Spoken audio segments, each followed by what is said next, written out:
Namibia has just rejected Elonmusk Starlink. What's up, my beautiful people? How are you guys doing? I hope you guys are doing very good. Now let's talk about this. Namibia, this country right here. This is beautiful. This is beautiful country, African country. Yes, I'm telling you, this country is very beautiful. A place where the ocean meets the desert. And you think it's not beautiful? It's beautiful. By the way, let's get into what is happening in Namibia. Namibia has just rejected Elonmusk Starlink. They say, Wamiga, we are not going to give you license to operate. Just leave our country. Matter of fact, just leave. So the woman leader of Namibia, the president, actually is changing a whole lot of things in Namibia. And their organizations are working. Let me put it that way. Their organizations are working very carefully. Very wonderful. So Namibia has just rejected Elon Musk's application to get license for Starlink in the country. They are saying, we don't actually need you. So we are not going to give you license. Now, the Communication Regulatory Authority of Namibia, let's call it CRANE, they are the ones in charge of communication in Namibia. They announce their decisions without giving any explanation or any reason why they say they will not give Elon Musk or provide Elon Musk license to operate Starlink in their country. Yes. Now, as we know, Starlink is good. Yes, it's good because it allows you to have internet connection even in remote areas, forests or desert, anywhere in the country or anywhere in the world. You can be able to access internet connection with Starlink. Yes, it's great for connectivity. However, laws must be respected. Whenever you go to a country, you must respect the country law. Now, Starlink has not made any comments yet on this matter. But just come here, come closer. Do you know that many African countries now have access to Starlink? A lot of African countries have access to Starlink now. Across the continent, 25 African countries have accepted Starlink and issued them license. Let's look at that. Nigeria has Starlink, Kenya, Rwanda, Ghana, Mozambique, Malawi, Zambia, Benin, Eswatini, Lesotho, Botswana, Zimbabwe, Madagascar, DRC Congo, Chad, Somalia, Liberia, Niger, Guinea-Bissau, Sierra Leone, and other 5 of them also have Starlink. Many of these countries have Starlink already operating, and Elon Musk is happy making money. But now the actual question everyone must be asking is that, is Elon Musk Starlink company actually a civilian company, and does it pose danger to Africa and the rest of the continent? Let's find out.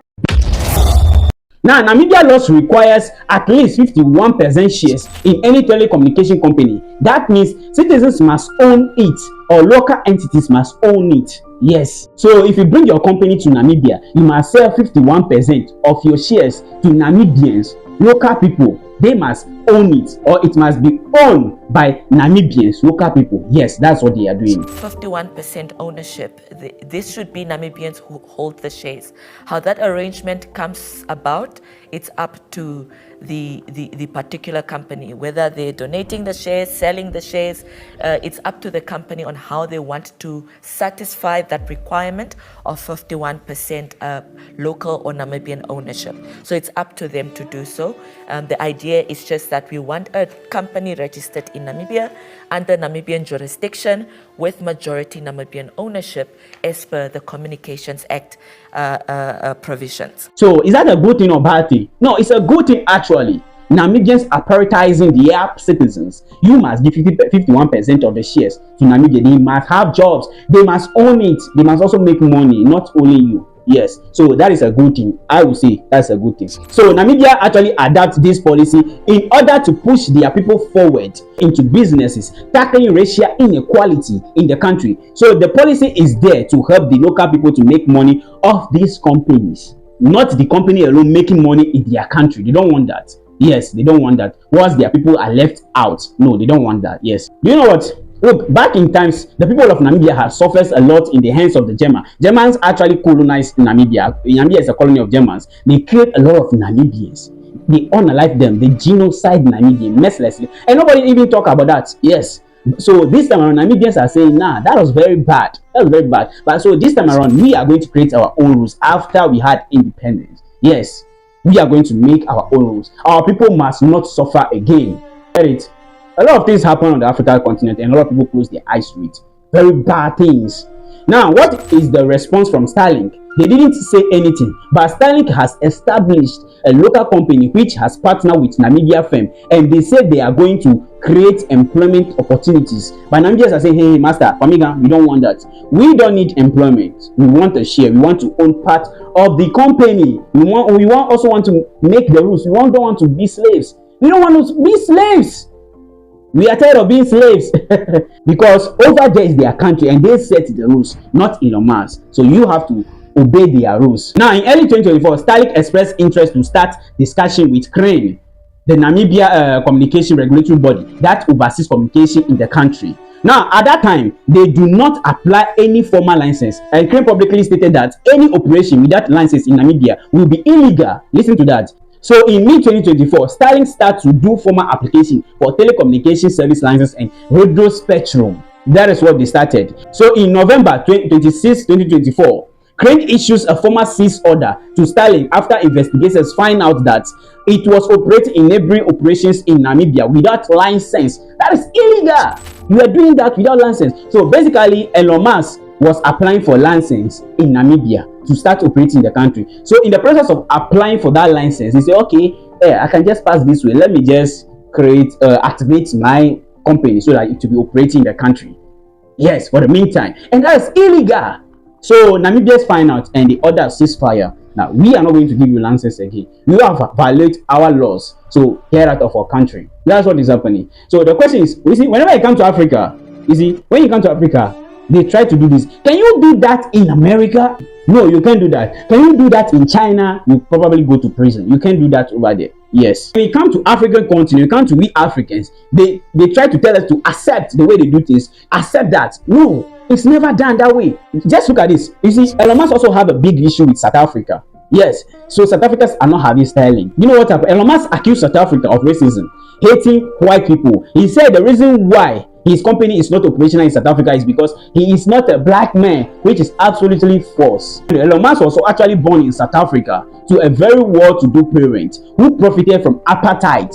Yes, well, South Africa was very separated many years ago. The white and black people were apart at that time. The whites were doing already good, and the blacks were suffering. The blacks were not getting anything, while the white people were enriching themselves, and that was very bad at that time. You get it? That was very bad. So when Elon Musk went to South Africa hoping to activate his company, South Africa said, we have laws. There is a law in South Africa. They say they have no problem with you establishing your company, but we have laws in South Africa. You need to give 30% of your shares to black South Africans. They must own it. You need to sell it for them. You can't operate your company alone. But Elon Musk wants to be operational alone. He doesn't want people to get involved. He doesn't want South Africans to get involved. Yes. So he started to accuse South Africa of racism. And he doesn't want to do it. He doesn't want to do it. He said you want to be operational alone. So Elon Musk was not happy. But South Africa say you have to do it. If you can't do it, then we can't give you any license. And at that time too, Elon Musk was a very good friend of Donald Trump, the American president. So they put pressure on South Africa, asking South Africa to give a special spot to Elon Musk to have his space. But South Africa said, no, we have our laws and our law stands. Our law is law. We can't do that. For the matter of fact, some companies, big companies are in South Africa, international company, and they're all operating, obeying the laws of South Africa. So what about Elon Musk? What is so different and special about Elon Musk that they have to create a special space for Elon Musk? I say no, we can't do that. Now, this is a question I think everyone across the world must be asking each other. Is Starlink a civilian company? We must understand this. If we are all using Starlink, there is a lot to it. Number one, loss of digital sovereignty. We will lose our security. And by the way, Starlink operates over constellation of satellites, and they are controlled entirely by private companies, including SpaceX, with ground getaway data routing outside Africa. So that means it's not operating completely in Africa. Our government may lose the ability to fully monitor, intercept, and regulate communication within the borders. That is what will happen. So our government don't have control over communication via Starlink. They will not have any control because Starlink is in another man's country, and every data is being accessed over there. It's not in Ghana, it's not in Nigeria, it's not in anywhere. Whatever Starlink you are using, we are just what? Operating with satellites. Yes, unlike our traditional telecommunication providers that must comply with the local laws, Starlink does not have to comply with our local laws. Number two, in times of crisis, the protests, elections, and conflicts, this Starlink could temporarily or theoretically restrict or cut services. Yes, it has also happened. Elon Musk has done it to Ukraine. He can just stand up and say, what you are doing in your country, I don't like that. I'm not in support of that. And he will cut off internet access. And what I'm saying actually happens in Ukraine. When Russians bomb Ukraine telecommunication company to disable them from communicating, Elon Musk came to their aid. He gave them access to Starlink for free, and they were using it for wars until the Iranians decided to target Russian naval port, one of the largest. They wanted to destroy that completely by sending underwater drones. And Elon Musk was like, no, I don't like that. He got to know that this is what Ukrainians are planning, and he decided to cut them off the internet. He cut them off. He cut the access for them. That's what he did. Why? Because he believes that if Ukrainians targeted that port and destroyed it, that will cause a lot of damages, and Russia will start a nuclear war with them. So he decided to what? Take that decision upon himself. Instead of geopolitical matters, he takes it upon himself. And that's crazy. So with what he did, is Starlink a civilian company?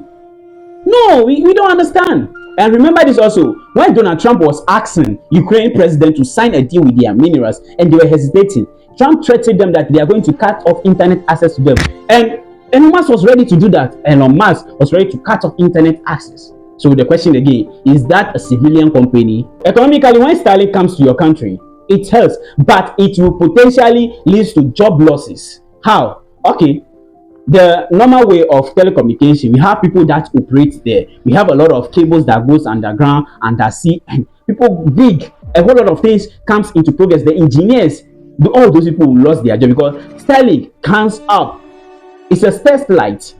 You see, Starlink operates with satellite, so that is just coming. It's fast though. It's fast. It's going to work very good, but those people are going to lose their jobs. And there's also another danger over here. SpaceX, Elon Musk company, is also a Pentagon largest and most important contractor. SpaceX has a big contract with the Pentagon. Just look at that. Are you thinking what I'm thinking? The contract worth $15 billion. If SpaceX is working with Pentagon to develop things, they switch to Starship. That's what they switch to, a military version of Starlink. Starship is also owned by Elon Musk and working in cooperation with the American Army. It's also internet service provider and communication, but this is secret. It's secretive. Now let me put it this way: if this guy is working with the Pentagon, with American forces, and he's giving them internet access, he's actually using the other version of Starlink to give them internet access. Then why do you decide this guy to have control over your communications in your country? Don't you afraid of your data being linked to the US government because you know what they are capable of? Aren't you afraid that all the African countries, most of the African countries are accepting Starlink, issue the license? Like how? Even you as a civilian, you doing your own thing in your own house, you are being monitored. Anything that you are doing, talking to your loved ones, and they are listening. They know what you are saying. So if Elon Musk have contracts with United States of America, Army, and NASA, why would you allow him? Why would you allow him have control over your communication in your country? That's just a simple question. Now, let me tell you this. As soon as Starlink enters a country, our local telecommunication company will start having big issues because they can't compete with Starlink. Starlink has a higher advantage over them. Now, South Africa has actually pulled back. They pulled back without no explanation. Instead, it was Starlink that has refused to respect their laws, their rules in South Africa. But as they have, I think they have seen that in that they realize that now this isn't a civilian company. This is not a civilian company. This is actually something in disguise, a military company or an agency working for the United States of America. Yes, so they decided to pull back without any explanation. Yes, Burkina Faso also has done that. But the sad part is that all these African country has just signed without even thinking. They don't even want to look closely and see what is behind this Starlink. They don't want to even look close. Guys, that's just by the way. What do you think about all what is happening and the alert of Namibia, what Namibia did to Starlink? What do you think? Whatever it is, just let me know in the comment section. Thanks for watching this channel.